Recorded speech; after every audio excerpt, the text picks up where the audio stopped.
이번 이제 성교는 다 가신 분들이 다 동일하게 느끼는 부분들이 있었을 것입니다. 그래서 계속적으로 필리핀 복음화를 놓고 기도하고요.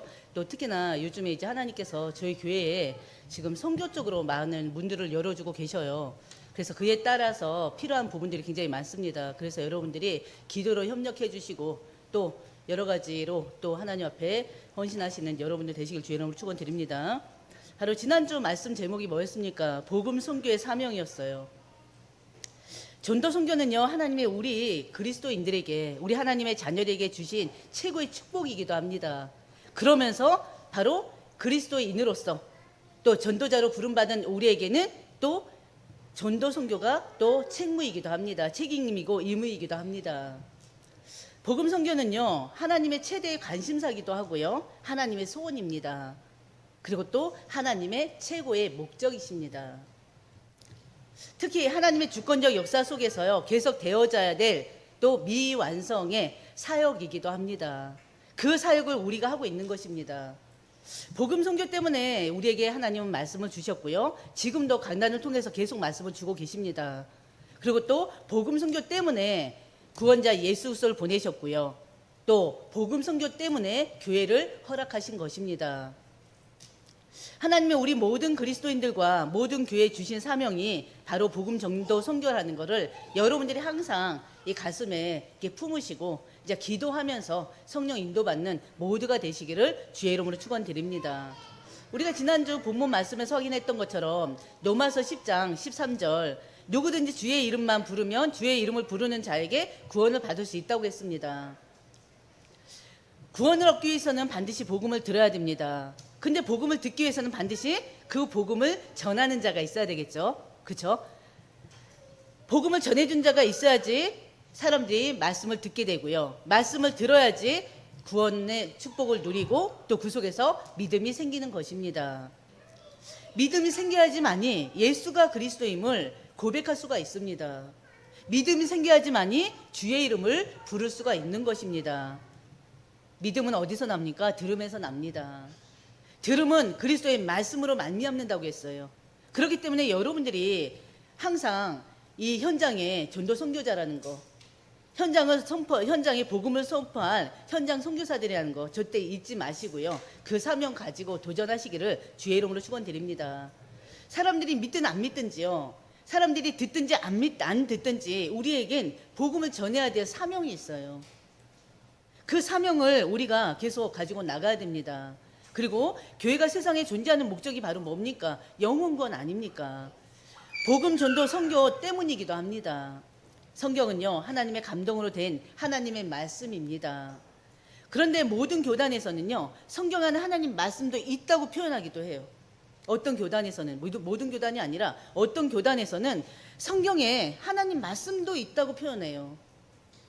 그게 맞습니까? 성경은 하나님 말씀이에요. 말씀도 있는 것이 아니에요. 그리고 또 어떤 분들은요, 모세의 오경이, 바로 모세의 오경이 뭡니까? 창세기, 출애굽기, 레위기, 민수기, 신명기예요. 이 모세의 오경이 하나의 또 설화라고 여기는 사람들도 있습니다. 성경에 또 틀린 부분이 많다면서요, 원문을 많이 원문에 비춰서 해석해야 된다고 주장하는 사람들도 있습니다. 근데요, 지구상에 원문은 없어요. 원문은 바로 뭡니까? 하나님 자체가 원문이세요. 번역상 잘못된 부분이 있을 수도 있습니다. 근데 우리가 알아야 될 건요, 성경 자체는 틀림없는 하나님 말씀인 것을 인정하고 바로 하나님의 말씀인 것을 사실적으로 믿어야 됩니다. 그 속에 성령의 역사가 있습니다. 성경 가운데 하나님 말씀도 있다, 그렇게 표현하는 것 자체가 잘못된 것이에요. 모세의 오경은 설하다 하는 것 자체가 하나님의 말씀을 믿지 않는다는 증거입니다. 그렇지 않습니까? 모든 성도들은요, 성경 66권 이 하나님의 말씀을 여러분들은 믿으시길 바랍니다. 하나님은 언제나 전지전능하신 능력을 가지고요, 우리와 말씀과 함께 계십니다. 말씀으로 임재해 계십니다. 하나님은 이 말씀을 이해할 수 있도록 우리에게 성경 66권의 말씀을 주신 것입니다. 믿음은 어디서 난다고요? 들음에서 납니다. 들음은 그리스도의 말씀에서 나는 것입니다. 그렇기 때문에 여러분들이 항상 말씀을 듣고 그 말씀을 증거하는데 정말 증인되는 여러분들 되시기를 주의 이름으로 축원드립니다. 우리가 어떻게 하나님을 알 수 있습니까? 말씀을 통해서 알게 되는 거예요. 그 말씀 속에 성령의 역사가 일어나는 것입니다. 오늘은요, 우리에게 하나님 주신 말씀의 제목은 바로 사도 요한의 복음서입니다. 오늘 말씀을 통해서 여러분들이 복음서에서 말하는 예수 그리스도를 깊이 이해하는 시간, 그 예수 그리스도를 더 누리는 시간이 되시기를 주의 이름으로 축원드립니다. 사도 요한의 삶을 보면서요, 이 시간 더욱 성숙된 신앙원으로 결단하고 또 거듭나는 시간 되시기를 주의 이름으로 축원드립니다. 신약의 성경이 마태복음으로부터 시작해요. 마태복음, 마가복음, 누가복음, 요한복음, 이 네 성경을 사복음서라고 합니다. 사복음서 중에서요, 요한복음을 빼고 마태, 마가, 누가복음을 또 공간복음이라고도 합니다. 왜 마태, 마가, 누가복음을 공간복음이라고 하냐면요, 같은 관점에서 예수님을 보았다는 거예요. 그래서 마태, 마가, 누가복음은 공간복음입니다. 그러면은 사복음서에서 나타난 말씀이 뭘까요? 마태, 마가, 누가, 요한에서는요, 예수 그리스도의 나심부터 예수님의 전도 행적과 십자가 대속의 죽음과 부활과 승천에 대해서 기록한 말씀들이 있습니다. 여러분들이 오늘 이 시간을 통해서 정말 이 사복음서에서 선포되는 이 말씀이 무엇인지를 이해하는 시간 되시길 바랍니다. 첫 번째요, 한마디로 사복음서의 주제는요, 예수가 그리스도예요. 예수 그리스도는 구약에서 예언되고 기다리던 메시아라는 것입니다.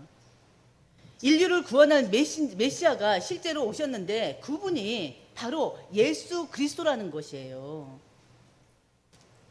그렇다면 사복음서에는 예수 그리스도를 어떤 관점에서 보았을까요? 먼저요, 마태복음은 유대인들을 대상으로 하고 있는데요, 마태복음에서는 이 예수님을 왕으로 오신 예수 그리스도로 설명하고 있습니다. 당시 유대인들은요, 하나님께 택한 백성이라고 자신들만의 선민의식에 굉장히 가득 차 있었습니다.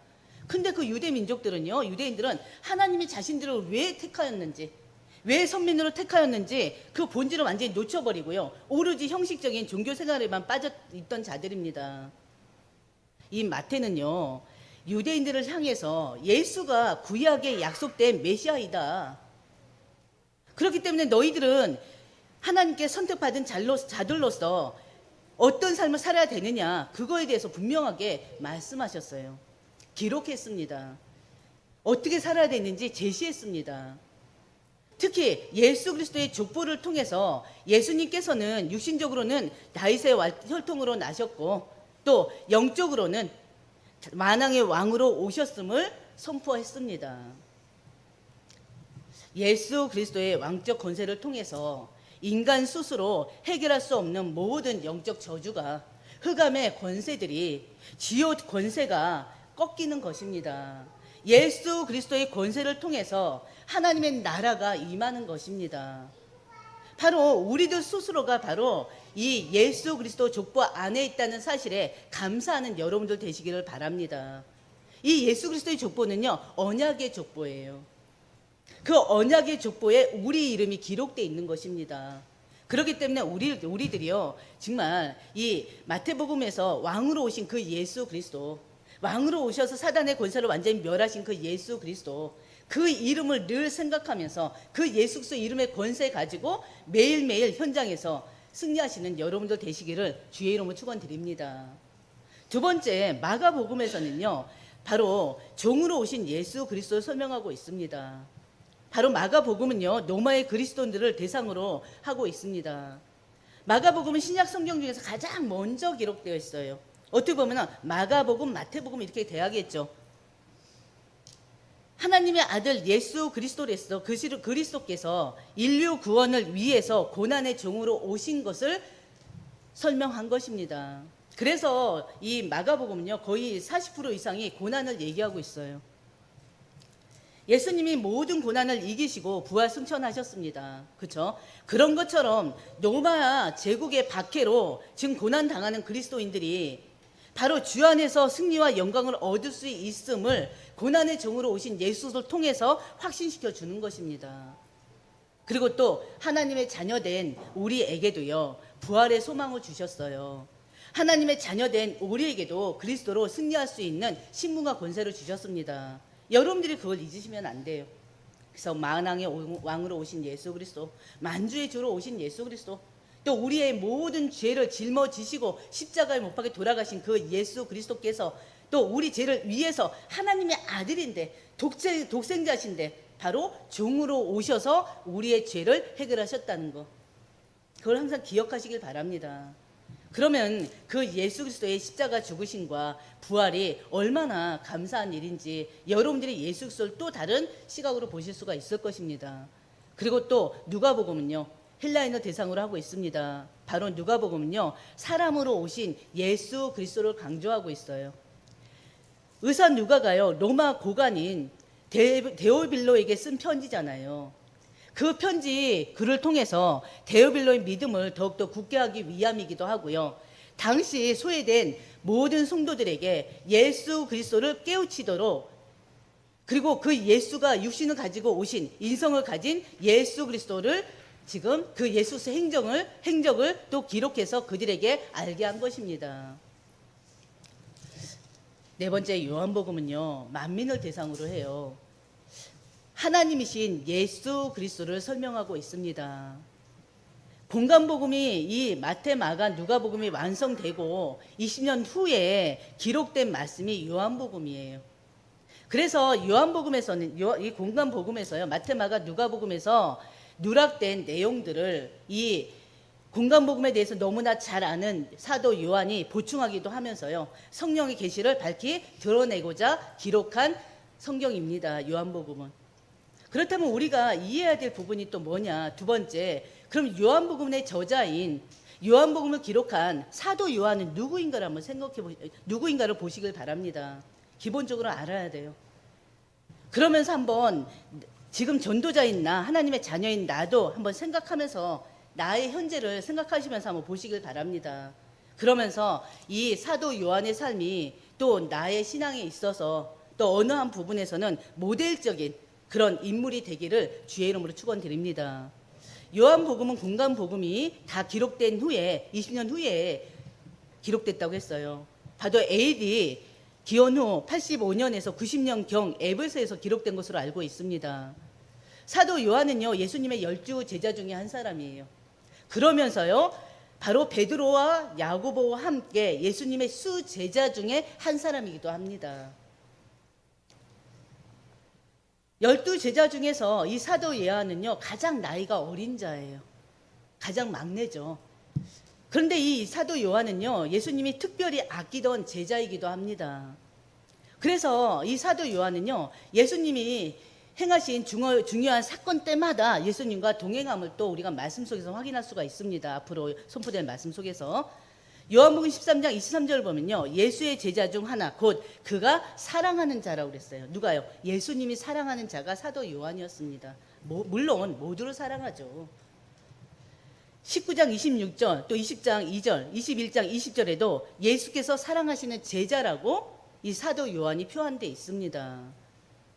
이때 예수님 당시에 예수님이 바로 십자가 지실 때 또 제자들이 다 도망갔잖아요. 수제자 베드로도 어떻게 했어요? 도망가 버렸잖아요. 근데 도망갈 때 뭐라고 하면서 도망갔어요? 그냥 도망간 게 아니라 예수님을 3번씩이나 부인하면서 도망갔잖아요. 근데 이 예수님 십자가 지실 때 유일하게 도망치지 않고 형장까지, 예수님이 처형당하는 그 형장까지 동행했던 자가 사도 요한이었습니다. 이 예수님이 십자가 지실 때요, 이 사도 요한에게 당신의 어머니 마리아를 부탁했었어요. 그 부탁했었는데 요한복음 19장 27절을 보면요, 사도 요한은 마리아를 자기 어머니처럼 극진히 모셨다고 했습니다. 거의 40년 동안을 자기 어머니처럼 모신 걸로 알고 있어요. 또 이 사도 요한은요, 아버지 세데베의 아들이고요, 또 예수의 어머니 마리아, 바로 마리아의 동생인 살로메에게서 태어난 자입니다. 또 사도 야고보의 동생이기도 하고요. 근데 마가복음 1장 20절을 보면요, 배와 일꾼들을 고용한 것을 보면요, 그 가정이 부유층에 속한 가정임을 또 알 수가 있습니다. 그 시대의 어부들은 굉장히 천민 계급으로 속하잖아요. 무지한 자들 계급에 속합니다. 그러나 이 가정은 특히나 이 사도 요한의 가정은 바로 부유층에 속한 바로 어부였다는 거. 그걸 우리가 알 수 있더라고요. 말씀 통해서. 그리고 마가복음 3장 17절 보면요. 야고보와 함께 우레의 아들이라는 별명도 가졌어요. 우레의 아들이라고 별명을 가진 만큼 성격이 매우 열정적이고 주의 일에 열심이었던 걸 알 수가 있습니다. 바로 우리 한사람교회 모든 성도님들이 정말 하나님께 특별히 사랑받는 자들이 되시기를 주의 이름으로 축원드립니다. 하나님께서 너무너무 아끼고 사랑하는, 그래서 하나님이 여러분들을 진짜 하나님이 눈동자 같이 지키시는, 하나님이 일거수일투족을 다 간섭하시고 또 이끌어 가시는 여러분들 되시기를 주의 이름으로 축원드립니다. 하나님께서 여러분들 보실 때 각 사람마다의 특징을 가지고 계실 거예요. 그러면서 여러분들의 신앙생활을 모습을 보면서요, 한 사람 한 사람에게 하나님 나름대로 또 별명을 붙인 자들도 있을 것입니다. 여러분들은 하나님께 어떤 별명이 불려지고 싶습니까? 아니면 같은 성도들에게, 아니면 다른 사람들에게 하나님의 자녀로서 어떤 별명이, 애칭이 붙여지길 원합니까? 한번 생각해 보신 시간 되셨으면 좋겠어요. 바로 이 사도 요한이 하나님께는 특별히 사랑하는 자였고요. 또 우레의 아들이었던 것입니다. 사도 요한은요, 초대교회 설립에 있어서 핵심 인물이었던 자기도 합니다. 갈라디아서 2장 9절을 보면요, 사도 바울이 바로 이 사도 요한에게 교회의 기둥 같은 인물이라고 칭했어요. 그 정도로 바로 이 사도 요한은 중요한 역할을 했던 자입니다. 여러분들이 바로 하나님 나라를 위해서, 여러분들이 진짜 영혼 구원을 위해서, 전도 선교를 위해서 정말 하나님 앞에 쓰임 받는 모두가 되시기를 주의 이름으로 축원드립니다. 여러분 개인의 인생을, 여러분의 가정을 이 복음으로 든든히 세워 나가셨으면 합니다. 그리고 여러분들의 사업체를, 여러분들의 직장을, 여러분들의 가문을 진짜 복음의 가문으로 확실하게 세워 나가셨으면 합니다.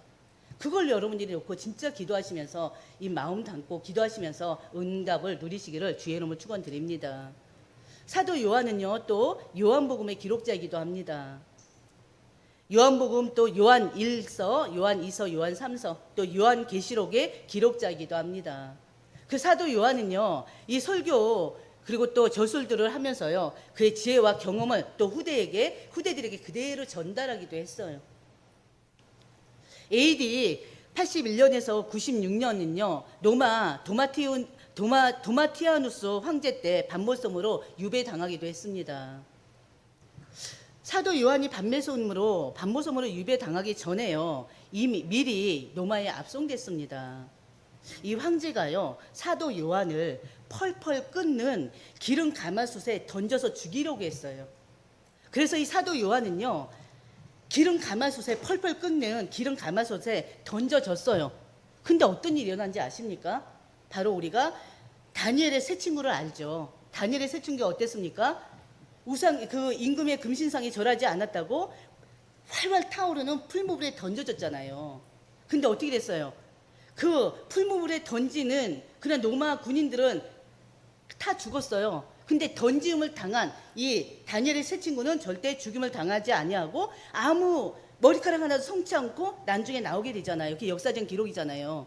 근데 이 사도 요한이 펄펄 끓는 기름 가마솥이에요. 그냥 가마솥이 아니라 기름 가마솥에 던져졌는데 하나도 상하지 않았대요.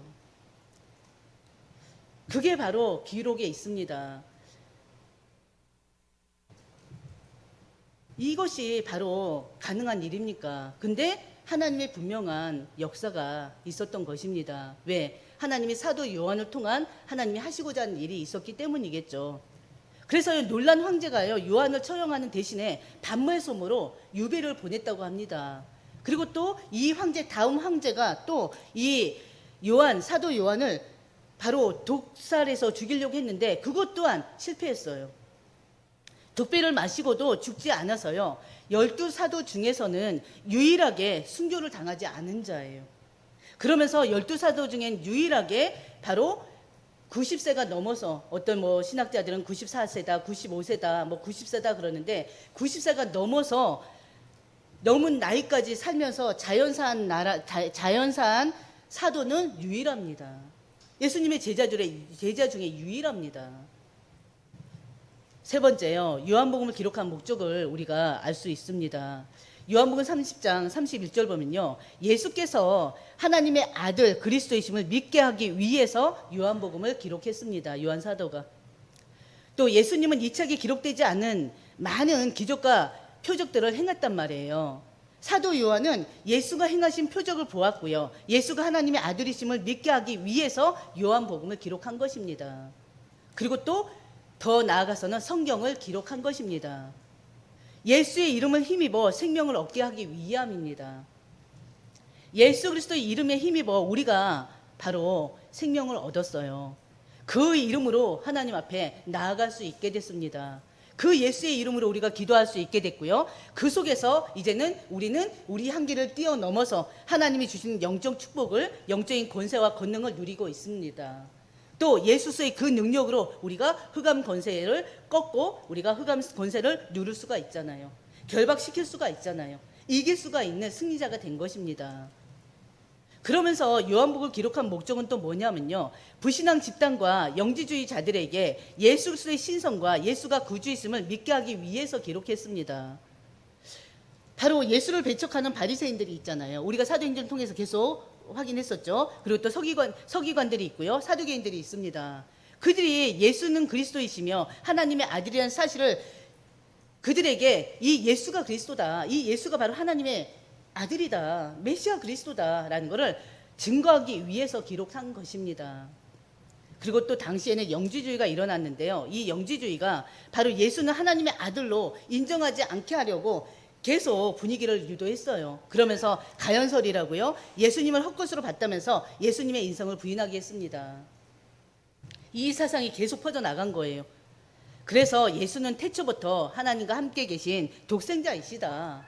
이 예수님은 이 세상을 구원하기 위해서 성육시로 오신 하나님이시다. 그것을 증거하기 위해서 바로 요한복음을 기록한 것입니다. 또 사도 요한은요. 공간 복음서를 또 보완하고 해석하기 위해서 기록한 것입니다. 그럼 네 번째 마지막으로요. 요한복음에서 강조하고 있는 내용이 무엇일까요? 바로 예수 그리스도의 바로 예루살렘 중심의 사역을 기록해 놨습니다. 우리가 이제 다음 주부터 요한복음 1장 1절부터 들어갈 것인데 요한복음을 읽다 보면은 바로 예수님이 어떤 삶을 살았는지 알 수가 있어요. 예수님이 왜 하나님이신지, 예수님이 곧 하나님이라고 했는데 왜 예수님이 하나님이신지 바로 그 부분을 우리가 이해할 수 있습니다. 또 예수님의 3년의 공생의 대부분의 활동 내용이 그 안에 기록되어 있습니다. 그리고 또 하나님의 아들 예수님이 성육신하셔 오셨는데 그분이 바로 하나님이심을 중점적으로 밝히고 있습니다. 성육신하신 예수님은요 완전한 인간이셨지만요 완전한 인간이셨지만 신성을 지니신 분으로 3년의 사역을 통해서 하나님 되심을 드러내셨습니다. 그 부분이 기록되어 있어요. 그래서 요한복음에는요 전능하신 하나님, 거룩하신 하나님, 또 사랑하신 하나님, 영원하신 하나님, 또 의로우신 하나님, 자비로우신 하나님, 계속 하나님에 대해서 이렇게 묘사가 많습니다. 그리고 또 길과 진리가 되신 하나님, 긍휼하신 하나님, 이렇게 많은 표현들이 있어요. 바로 예수가 곧 그리스도, 이 예수가 바로 곧 하나님이심을 증거하기 위함입니다. 또 요한복음은요 말씀과 언약의 성취자로 예수님이 오셨음을 더욱더 강조하고 있습니다. 사도 요한은요 다른 사도들이 다 순교하고 난 후에 마지막까지 살아서 기독교의 기초 신학을 완성했던 제자이기도 합니다. 분명히 누군가는 이 기독교의 기초 신학을 완성해야 되잖아요. 그렇죠? 그것을 정립하게 하기 위해서 하나님께서 사도 요한을 남겨놓은 게 아닌가 싶기도 합니다. 특히 예수님의 삶과 가르침에 가장 가까운 제자였고요. 예수 그리스도의 유산을 기록하고 보존하는데 아주 중추적인 역할을 했던 사도예요. 또 예수님의 메시지를 적극적으로 전파하기도 했었고요. 초대 기독교 공동체에서 아주 중요한 역할을 한 예수 그리스도의 증인입니다. 오늘 사도 요한의 삶을 여러분들이 보셨는데 여러분들 어떤 생각이 드십니까? 요한은요 주님과 늘 함께 있던 자예요. 여러분이 바로 그 예수 그리스도와 하나님과 늘 임만을 하시는 여러분들 되시길 바랍니다. 어느 누구보다도요, 이 사도 요한은 주님을 가까이에서 따랐습니다. 하나님 말씀에, 주님의 말씀에 순종했던 자입니다. 아마도 이 때문에 예수님께서 수제자로 두셨던 것이 아닐까 싶기도 하고요. 또 사도 요한은요, 부활의 아침에도 무덤으로 달려가서요, 부활하신 예수님이 나타나셨던 여러 현장에 또 있기도 했었습니다. 특히나 예수님의 승천 후에는요, 그 주님에 대한 헌신은 전혀 심이 없었고요, 흔들림 없이 이 적대적인 유대 지도자들에게 용감하게 맞서기도 했던 제자입니다. 또 소아시아 여러 교회들을 관장하면서요, 에베소에서 계속 사역을 감당하다가 예수님 품에 안겼던 자입니다. 바로 오직 예수 그리스도의 증인으로 산 자예요. 우리가 바로 어떤 삶을 살아야 됩니까? 우리가 먼저 예수 그리스도를 누리는 삶이 되어져야 돼요. 그러려면 예수 그리스도가 누군지를 알아야 될 거 아닙니까? 그래서 말씀을 듣는 자리에 있어야 되는 거예요. 말씀이 선포되는 자리에 있어야 되는 거예요. 말씀을 들어야지 그 말씀을 통해서 예수가 그리스도임을 알게 되죠. 바로 예수 그리스도가 바로 우리의 모든 죄를 해결하기 위해서 이 땅에 오셨음을 알게 되죠. 십자가에서 죽으시고 부활하시고 승천하심으로 지금은 성령으로 우리와 함께 하시는 분이라는 것을 우리가 깨닫게 되는 것입니다. 그래서 우리는 이 사도 요한의 삶을 다시 한번 돌아보시면서요, 말씀을 다시 한번 묵상하시고 돌아보시면서 나는 과연 그리스도의 증인이 되기 위해서 어떤 삶을 살아야 되는가, 내가 이 기독교 역사 가운데 그래도 어느 한 부분은 내가 감당해야 될 역할이 있지 않은가 한번 생각해 보시길 바랍니다. 그렇지 않을까요? 바로 하나님이 누구십니까? 이 세상 우주 만물을 창조하신 분이십니다. 창조주이십니다. 여러분들의 생사화복을 주관하시는 분이십니다. 그분이 바로 만왕의 왕이요 만주의 주가 되신 분이세요. 그 하나님과 매일매일 임마누엘 누리시고요, 그 하나님께 기도하고 세밀하게 성령 인도받아서 여러분들의 매일의 삶이 오직 예수 그리스도가 나타나는 삶, 예수 그리스도와 함께하는 삶을 통해서 증거가 나타나는, 응답이 나타나는 여러분들의 삶이 되시기를 주의 이름으로 축원드립니다. 그래서 한 번 듣고 끝내지 마시고요, 다시 반복해서 들으시고 또 반복해서 들으시고, 그러면은 여러분들 마음속에 딱 들어오는 말씀이 있을 거예요.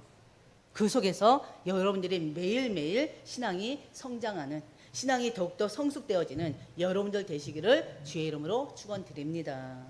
아멘.